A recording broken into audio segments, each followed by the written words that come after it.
Hello friends, இன்னைக்கு நம்ம ARS பைக்ல பார்க்க போறது பார்த்தீங்கன்னா என்எஸ் 160, அதுவும் BS4 type 2019 model single owner கண்டிஷன்ல வண்டி. ஒரு ரெட் கலர்ல ஒரு அருமையான கண்டிஷன்ல வண்டி நல்லா இருக்கு. ரெண்டு டயரு, அவுட்லுக்கு எல்லாமே வண்டியில நல்லா இருக்கும். தம்பி அப்படியே அவுட்லுக்கை காமிங்கப்பா. வண்டி நம்பர் பார்த்தீங்கன்னா TN 55 லோக்கல் வண்டி. வண்டி ஓடி இருக்கிற கிலோமீட்டர் பார்த்தீங்கன்னா ஒரு 23,000 கிலோமீட்டர் ஓடி இருக்கு. 2019 சிங்கிள் ஓனருக்கு நம்ம ஏஆர்எஸ்ல சொல்ற ரேட்டு பார்த்தீங்கன்னா 78,000 ரூபாய் கேட்குறாங்க. இதுவுமே பிக்சடு பிரைஸ் இல்லை. நேரடியாக வாங்க, நம்ம கஸ்டமருக்கு என்ன பெஸ்ட்டாக உங்களுக்கு பண்ணி தர முடியுமோ உங்களுக்கு பண்ணித்தரோம்.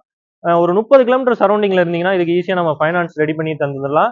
இந்த வண்டி இன்னைக்கு நம்ம போஸ்ட் போடுற டேட்டு பார்த்தீங்கன்னா 24/5/2024 போஸ்ட் போடுறோம். வண்டி வேணுங்கிறவங்க ஸ்கிரீன்ல என் நம்பர் கொடுத்துருப்பேன், அதை கான்டாக்ட் பண்ணிங்க. நம்ம கடை எங்க இருக்குன்னு பார்த்தீங்கன்னா புதுக்கோட்டை டிஸ்ட்ரிக்ட் அறந்தாங்கி சுபா தேட்டர் பக்கத்தில் நம்ம கடை இருக்கு. வண்டி வேணுங்கிற ஸ்கிரீன்ல என் நம்பர் கொடுத்துருப்பேன், அதை கான்டாக்ட் பண்ணுங்க. மறந்துடாம இன்ஸ்டா பேஜை நீங்க ஃபாலோ பண்ணி